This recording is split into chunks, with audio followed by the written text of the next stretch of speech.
जिल्लाରୁ ଗାଡ଼ି ଆସୁଛି ଭବାନୀପୁରରେ 100 କୋଟି ଟଙ୍କା ଯେତେବେଳେ ଲୋକ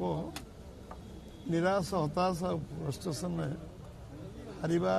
ହାରିବାଟାକୁ ସ୍ୱୀକାର କରିନେବା ତ ଭଲ ତାଙ୍କ ପାଇଁ କାରଣ ଆଜି ସେ ଅଲରେଡ଼ି ସ୍ୱୀକାର କରିସାରିଲେଣି ଡାଇରେକ୍ଟ ଇନଡାଇରେକ୍ଟ ସ୍ୱୀକାର କରିସାରିଲେଣି ଆଉ ପଇସାରେ ନିର୍ବାଚନ ହୁଏନି ନିର୍ବାଚନ ଲୋକ 34 ବର୍ଷ ବାମପନ୍ଥୀ ସରକାର ହଟେଇକି ତାଙ୍କୁ ବହୁ ଆଶା ବିଶ୍ୱାସ ନେଇ ଭୋଟ ଦେଇଥିଲେ କିନ୍ତୁ 15 ବର୍ଷ ଭିତରେ 15 ବର୍ଷ ଲଗାତାର 3 ଟର୍ମ ଦେଲା ପରେ ବି ପଶ୍ଚିମବଙ୍ଗର ଆର୍ଥିକ ବ୍ୟବସ୍ଥା ସାମାଜିକ ଅବସ୍ଥା ସେଠିକାର ବିପର୍ଯ୍ୟସ୍ତ ହେଇଗଲା ଧ୍ୱସ୍ତ ବିଧ୍ୱସ୍ତ ହେଇଗଲା ତେଣୁ ସବୁ ଲୋକ ଏକାକାର ହେଇକି ମାତିଛନ୍ତି ପରିବର୍ତ୍ତନ କରିବେ ଭାରତୀୟ ଜନତା ପାର୍ଟିକି ଦାୟିତ୍ୱ ଦେବେ ସାଧାରଣ ଲୋକ ସେଠି ନିର୍ବାଚନ ଲଢ଼ୁଥିଲେ ଆଉ ଲଢ଼ୁଛନ୍ତି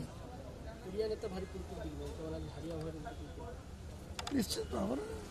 4 ତାରିଖ ତ ଡିକ୍ଲାର ହେବ ସେଦିନ ସ୍ପଷ୍ଟ ହେଇଯିବ ସବୁ ବିଷୟ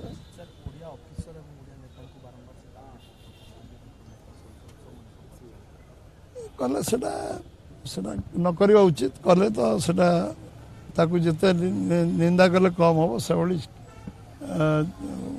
ଚିନ୍ତା ଗୋଟେ ରାଜନୀତି ବ୍ୟକ୍ତି କରିବା ଅନୁଚିତ ଓଡ଼ିଶାରେ କିଛି ଆଇପିଏସ୍ ଅଧିକାରୀ ନିର୍ବାଚନ ଦାୟିତ୍ୱରେ ଅଛନ୍ତି ସେମାନେ ଯାଉଛନ୍ତି ବିଜେପି ପ୍ରାର୍ଥୀଙ୍କୁ ଭେଟୁଛନ୍ତି ତାଙ୍କ ପାଇଁ କାମ କରୁଛନ୍ତି ଅଫିସରମାନେ ଆଇପିଏସ୍ ଅଫିସରମାନେ ମିଛ ଅଭିଯୋଗ ତାদের କପଳ କଳ୍ପିତ ଆଉ ଗୋଟେ ଭିତ୍ତିହୀନ ଅଭିଯୋଗ କଲେ କିଏ କ'ଣ କରିବ ମୁଁ କହିଲି ନା ଯେ କିଛି କାରଣ ହାରିବାର କାରଣ ଅନେକ ଜିତିବାର କାରଣ ଗୋଟେ ଜିତିବା ହାରିବାର କାରଣ ଅନେକ ଆମେ ଏମିତି କରିଦେଲେ ସେମିତି କରିଦେଲେ ପୋଲିସ ଅଫିସର ଦେଇଦେଲେ आर्मी पुरेदेले बीएसएफ पुरेदेले रैपिड एक्शन फोर्स पुरेदेले 25टा कारण गणाए हारिया तेणु पैसा खर्च करदे पैसा कौन सरकार बेंगल पैसा पहाड़ पर अच्छा पैसा